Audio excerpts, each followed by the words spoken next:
ব্রট to you by V-Guard, co-powered by Sensodyne ও ভিমল বলো কথা Kesari. Associate sponsor UltraTech cement. আমি রনিপা রয়েছি আপনাদের সঙ্গে। আপনারা দেখছেন TV9 বাংলার। কমিশন অফ রেলওয়ে সেফটির অধীনে রেল দুর্ঘটনার তদন্ত কমিটির বৈঠকে একাধিক বিষয়ে নজর তদন্তকারীদের। যেমন কেন সোমবার সকাল থেকে সিগন্যাল বিভ্রাট হয়, ওই বিভ্রাট প্রযুক্তিগত নাকি ম্যানমেড তাও দেখা হবে। এছাড়াও দেখা হবে কাঞ্চনজঙ্ঘার চালকের পাশাপাশি মালগাড়ির চালকও পেপার সিগন্যাল পেয়েছিলেন কিনা, মালগাড়ির গতিবেগ হঠাৎ বেড়ে গিয়েছিল কেন, উঠছে একাধিক প্রশ্ন।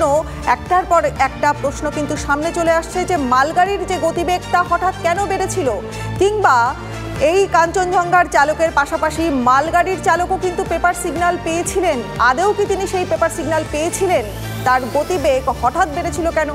সিগন্যাল বিভ্রাটের কথা কন্ট্রোল প্যানেল রুম থেকে কত আগে চালকদের জানানো হয়, মালগাড়ির চালক কি তাহলে ঘুমিয়ে পড়েছিলেন, তা ওই ট্রেনের সহকারী চালককে জিজ্ঞাসাবাদ করে জানা যাবে। কমিশন অফ রেলওয়ে সেফটির অধীনে রেল দুর্ঘটনার তদন্ত কমিটির বৈঠক, এবং এই বৈঠকে একাধিক বিষয়ে নজর থাকবে তদন্তকারীদের।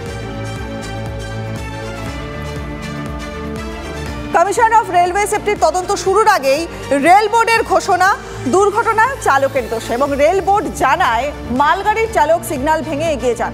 যদিও বাস্তব হলো 9 লাল সিগন্যাল পেরোনোর পেপারস ক্লিয়ারেন্স দেওয়া হয়েছিল মালগাড়িকে। সোমবার সকাল থেকেই সিগন্যালের ত্রুটি পুরোপুরি চেপে যায় rail board. Commission of railway সেফটির তদন্ত শুরুর ঠিক আগেই রেল বোর্ডের ঘোষণা যে দুর্ঘটনা চালকের দোষে হয়। রেল বোর্ড জানিয়েছে যে মালগাড়ির চালক সিগন্যাল ভেঙে এগিয়ে যান, কিন্তু বাস্তব কি তা হলো 9 লাল সিগন্যাল পেরোনোর পর পেপার ক্লিয়ারেন্স দেওয়া হয়েছিল মালগাড়িকে। বিস্তারিত জানবো ঠিক কি কি তথ্য জানা যাচ্ছে, কথা বলবো আমাদের প্রতিনিধি কমলেশ চৌধুরীর সঙ্গে। কমলেশ, দেখো, একটা দুর্ঘটনা ঘটেছে, সেই দুর্ঘটনার একটা তদন্ত হবে এবং সেই তদন্ত report commission of railway safety জমা দেবে, তারপরেই আমরা জানতে পারবো যে দুর্ঘটনায় কারা দায়ী। কিন্তু রেল বোর্ডের মতো একটা সংস্থা তদন্ত শুরুর আগের দিনই, দুর্ঘটনা ঘটার কয়েক ঘন্টার মধ্যেই এটা ঘোষণা করে দিল দিল্লিতে বসে যে চালক, মালগাড়ির চালক, তিনি সিগন্যাল ভাঙেন এবং তারপরে কাঞ্চনজঙ্ঘা গিয়ে ধাক্কা মারেন। মানে বিচার তো দূরের কথা, তদন্ত শুরুর আগেই দোষীকে ঠাউরে দিল রেল বোর্ড। এখানেই একটা প্রশ্ন উঠছে, রেল কি কোনো কিছু ধামাচাপা দেওয়ার জন্য চালকের ঘাড়ে দোষ চাপিয়ে দিল? কারণ বলা হয়েছে মালগাড়ির চালক সিগন্যাল ভাঙেন, অথচ সকাল থেকে ওখানে সব সিগন্যালই লাল ছিল, যেহেতু স্বয়ংক্রিয় সিগন্যাল ব্যবস্থা কাজ করছিল না।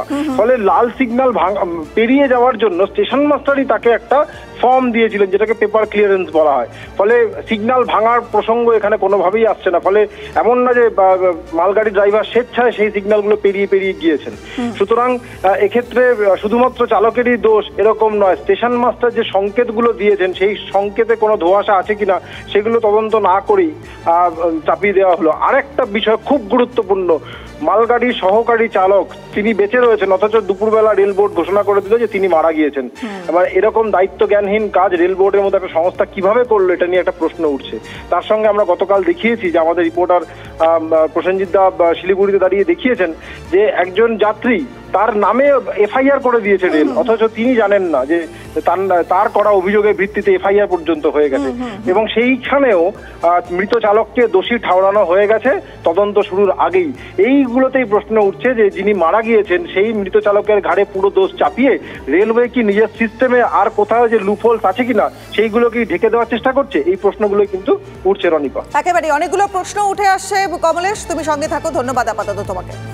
পাশাপাশি এক্ষুনি যে কমলেশের সঙ্গে যে কথা হচ্ছিল আপনারা শুনছিলেন যে কাঞ্চনজঙ্ঘা এক্সপ্রেসের দুর্ঘটনায় বিস্ফোরক একটা অভিযোগ উঠে এসছে, যার অভিযোগের ভিত্তিতে এই এফআইআর, তিনি অভিযোগের বিষয়ে কিছু জানেনই না, তিনি কোনো লিখিত অভিযোগই করেননি, দাবি করছেন কে? চৈতালি মজুমদার।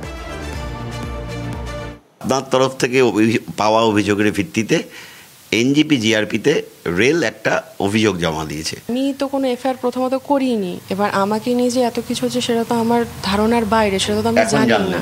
আমি এখন আপনাদের মুখে জানতে পারছি, কারণ প্রথমত আমরা ট্রেনের ভিতরে ছিলাম, পিছন থেকে মালগাড়ি এসে মেরেছে কিনা প্রথমে আমরা কেউই জানতাম না। আচ্ছা, দ্বিতীয়ত হচ্ছে আমি এরকম কোনো এফআইআর করিনি কাউকে, কোনো লিখিত অভিযোগ আমি কোনো লিখিত অভিযোগ দেইনি। তার কারণ হচ্ছে কালকে আমি সারাদিন হসপিটালের মধ্যে ছিলাম। এবার হসপিটালে 2 জন আরপিএফ এসেছিলেন, আরও নর্মালি ওখানকার তারা কোনো কিছু লিখে নিয়ে যায়নি আমার থেকে, শুধু অ্যাড্রেস মানে আমার নাম, আমার বাড়ি, সই শুধু রাত্রিবেলা জিআরপিএস এসেছিল, সে হচ্ছে একটা চিরকুট দিয়েছিলেন আমাকে, সেখানে আমার নাম আমার অ্যাড্রেস সব লেখা ছিল, নিচে বলেছিল আমার সিগনেচার করতে আর ডেটটা লিখে দিতে। আমি শুধু সিগনেচারটা ডেটটাই শুধু করে দিয়েছিলাম, কারণ কালকে শরীরটা খুব অসুস্থ ছিল, সেরকমভাবে পড়ার মতন ক্ষমতায় আমি ছিলাম না, তো অতটুকুই করে আমি দিয়েছিলাম। তারা ওটা নিয়ে আবার আমি মানে যা যা হয়েছিল স্টেশন মাস্টারে তার তো ইনফর্ম করা উচিত ছিল।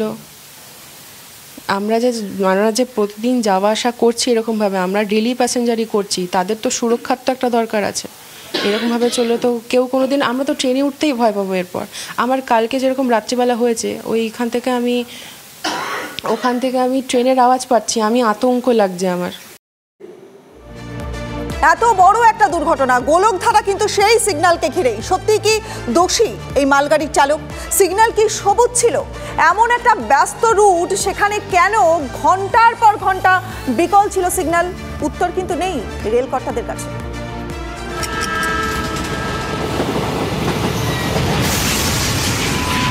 এই মুহূর্তে সবথেকে বড় খবর, কাঞ্চনজঙ্ঘা এক্সপ্রেসে মালগাড়ির ধাক্কা, শিয়ালদামুখী কাঞ্চন।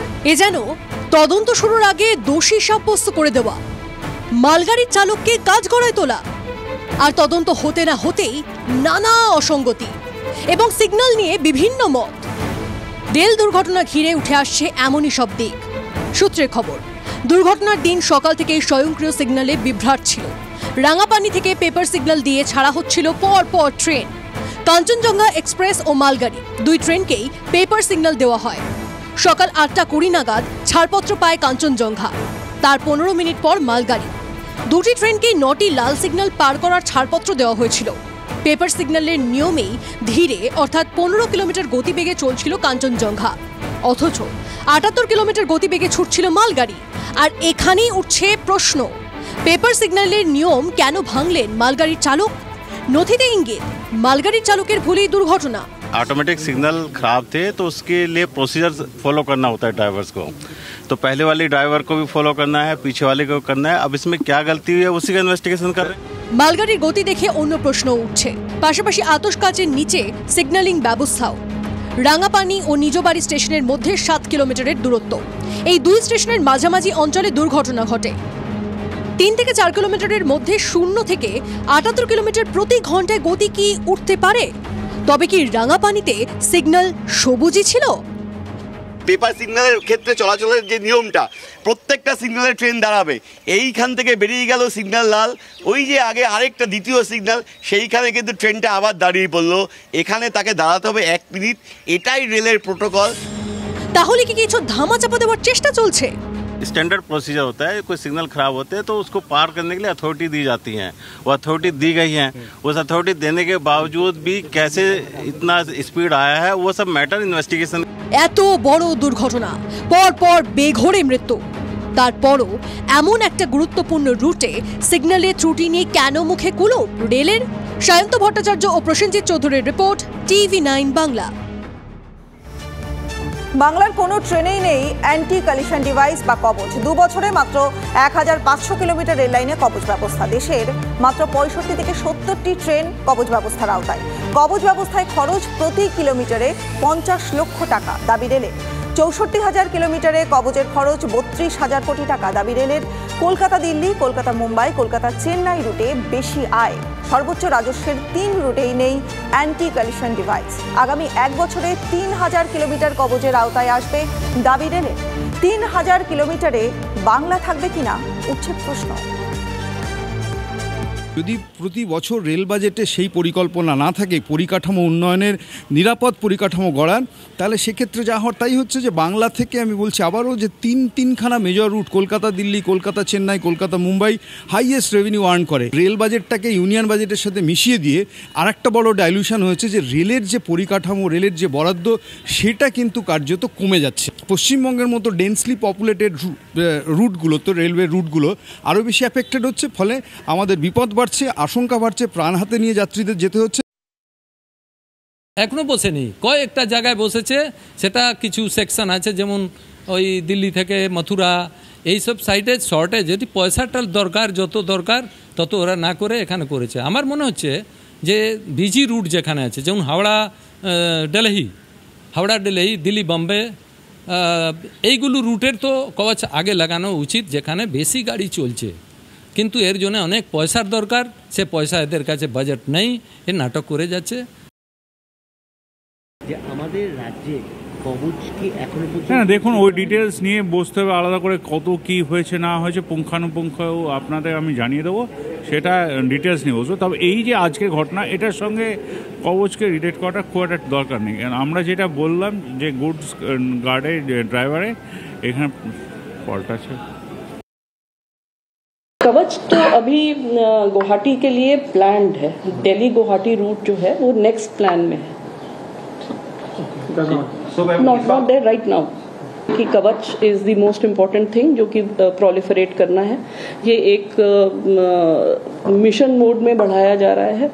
ऑलरेडी हमारा करीब 1,500 किलोमीटर पे ये चल रहा है और इस साल 3,000 और किलोमीटर पे कवच लग जाएगा। पूरे भारतवर्ष में लगाने के लिए ग्रेजुअली इसको बिल्डअप करना है, क्योंकि हमें जो ये सप्लाई भी करते हैं ये इक्विपमेंट, वो लोगों को भी अपना प्रोडक्शन रैंप अप करना है। ये अभी जो 3,000 किलोमीटर जो इस साल कंप्लीट हो जाएगा, उसमें बंगाल भी है, दिल्ली हावड़ा रूट है।